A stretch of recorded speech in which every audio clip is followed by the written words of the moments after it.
Okay, so our second guest today is Atif Rahman, and thank you so much for joining us, Atif. I'll now hand it over to Stuart so that he can make an introduction on Atif and also manage the Q&A with him. Stuart?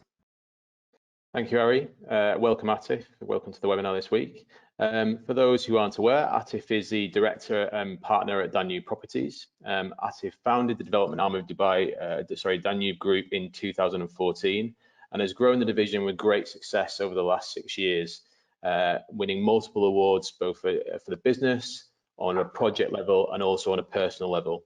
As a true thought leader in the developer space, Atif has kindly agreed to share how Danube is addressing the current market challenges and what they are focusing on for the future. So welcome, Atif. Thank you so much, Stuart. Good morning, everyone, and wish you all a very, very healthy morning, healthy life. I'm sure everyone's staying home, staying protected, and looking after their health. Thank you. So the first question, Atif, is what is Danube focusing on during this time of crisis? I think we are focusing on strengthening ourselves. You know, this is a great time to reformat our business, rethink our strategies, and strengthen our business. I firmly believe there are two key things for any business to focus on right now.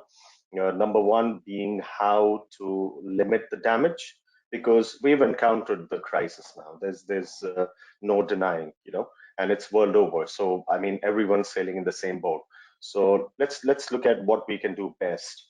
And I think if we try to limit the damage and evolve ways and methods of how we can keep moving forward, I think these two are key for the business. So that's what we're focusing on while we are also strengthening ourselves as a business. Yeah. Great, thank you. The next question then actually follows on from that. And what would you say the key things that you've had to do to adapt during that time? I mean, so various different things. I mean, we had implemented right from the beginning when we could see that crisis was spreading across the globe. We decided to implement strict hygiene policy within the office when we were operating from the office, and we had put in a lot of measures to make sure that our employees and customers and everyone who was walking into our office remained protected. Thanks to God, alhamdulillah, no one was affected, and then we were planning to go off-site while we were operating from the office, because I could see things are not going to improve that quickly. And I had some real-time data from our employees in China, and we kind of had an idea of how things will progress once it was spreading across the globe. So we started planning our off-site operations. We're in the 4th week now. We were one of the first offices to go off-site. So we're ready, well before the lockdown was announced. So everyone was kind of pretty much settled in their home and operating from there. I think one of the key thing for me is that we don't want to lay off any of our employees. And as much as possible, I do not want to have any kind of salary cut, because it impacts human life, you know. So we're trying to maintain that. We've not laid off anyone, and there has been no salary cut for anyone. So everyone's comfortably placed. And now I think it has delivered an unimaginable level of motivation and commitment from all the staff, the way they have been operating. Let me share some data with you. We've been talking about the market slowing down and market being sluggish. How about us selling even through this period? It's unbelievable, isn't it? But we've been selling. We sold yesterday, the day before, the last week, since we have been working off-site, and our collections have also improved. So I think overall it has created we've accepted the reality. That is one of the most important thing in crisis, to quickly accept the reality. Yes, it is what it is, and see how we can adapt. And I've always maintained, for any business to be successful, one of the key thing is spontaneity in decision making. So I think we've remained very focused on that part, and been very quick. My entire management, they've been very, very swift and quick in decision making, and that has helped us in a great way. Our sites are operating as normal. All the sites are performing well. There has been impact, we cannot deny that, but I think we're doing great in terms of how we are placed in this situation. And I think I cannot complain about anything. We're just perfectly placed as a business here.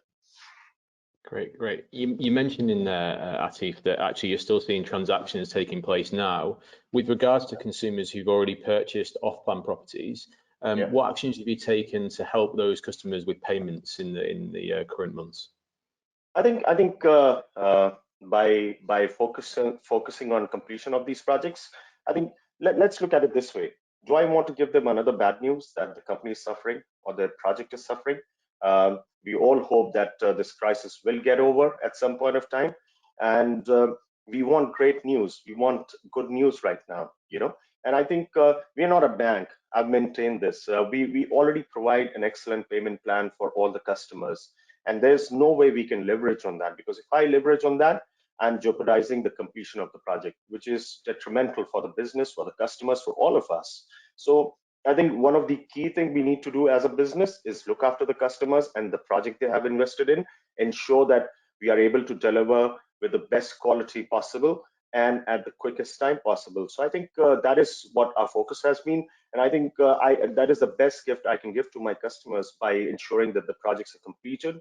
And I see some great news coming this year, because we have another 3 projects we'll be delivering this year, which is tune of 1.2 billion dirhams. And I'm very confident the customers are going to love it, because we have done some phenomenal upgrades in all these projects, and we'll remain focused on the delivery of the project. That is the most important thing, I feel. Yep. Okay. So you're clearly focusing on the future and what's going to come after the crisis. You're not just reacting to what's happening now. How do you see the market shaping? What's the shape of the market going to look like in the future, and how is there going to be a change in focus for Danube, or are you sticking to your business principles that you've had previously? I think Stuart. Okay, you know, I always believe, Stuart, we are in the finest real estate industry if you compare it worldwide. Dubai is one of the best. You know, why I say that is because the kind of regulatory framework that exists in Dubai, I think it's not available anywhere else in the world. The kind of digital advancement that Dubai real estate industry has made, it is unbelievable. It's unparalleled if you compare it anywhere in the world. You know, now what it does is it creates a kind of immunity for the investors, because the funds are locked in an escrow account. It is used for the construction of the project, and if you look at the infrastructure, it is one of the finest compared to the world. The government keeps adding more catalysts, more attractions to revive and keep advancing the real estate industry. So overall, it's one of the best if you compare it globally. Now, in this situation, I think it becomes a very profitable time for investors to come in and buy into real estate in Dubai, because you're buying at the rock bottom prices, and the only way the graph can move is upwards. And when you look at the current opportunities that are available in the real estate market, it's phenomenal. It's amazing. I mean, I was listening to some of the data that was being shared by Lynette, and I think it's fabulous.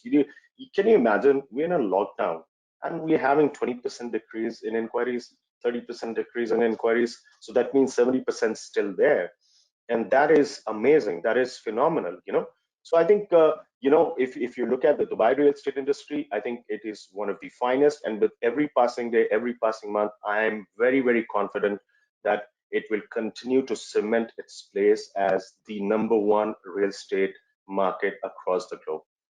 We also have a few questions for Atif. Stuart, do you want to cover the questions for Atif? Yes, thank you, Ari. So the first question, Atif, with the data suggesting that consumers are now looking at villas where they previously identified apartments as a potential next move, what impact do you see that having on future releases of properties into the market from the off-plan side of the UAE market? See, Stuart, I think, you know, when you look at the data, I'm of the opinion we should never ever react to the data, you know, in an impulsive manner. It could be a temporary trend that we are experiencing, and I think there is no way you can take away the demand for apartments. It's impossible, because that is the main mid-income segment, the largest segment of the real estate industry anywhere in the world. Yes, it's a trend that we would see temporarily, because there would be a class of a section of people who could afford higher price apartments, and now they can see that the villa prices are softened, so they would migrate from buying an apartment to buying a villa, which is obviously a better purchase for them. So that it could be a temporary trend that we are experiencing, but not something that is going to define the future movement of the market for sure. You know, I say it's very simple. The current situation, you know, for me, I've always looked at how we can make a difference. It's very simple. When you get up in the morning, any one of us, every day, do we know what we are going to encounter in the day? We don't know. No one knows. But we still live with the belief. We encounter situations as they happen. We cross the bridge when we arrive. So that's I think is a very simple strategy that we all need to follow. Yeah, it is showing a temporary trend, but not something that is going to be a defining moment, defining trend in the industry. Yeah. Great answer, Atif, and thank you for the share on the strategy. Second question we have is, with the global impact of COVID-19 and the restrictions around travel internationally, what impact has that had on construction in terms of import of supplies? Well, I was checking the data yesterday with my procurement department. The container prices have gone up to $2,400. That is first thing I noticed. Yes, there has been impact, and especially because of the factories that were affected in China. Now we see that trend from Europe and also from India. I think there will be impact. There is no denying.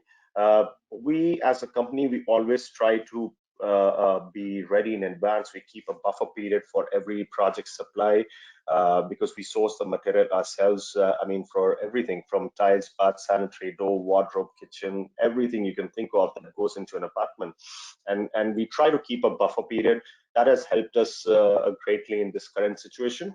The supplies are affected, and we're trying to mitigate that delay and then see how we can you know, adjust to the site requirements, because like I've always maintained within the company that site takes the precedence, because that is our factory, that is where we are building, and I think site takes precedence over everything else. So we need to adjust and then see how we can best deliver these materials, but it is definitely affected right now.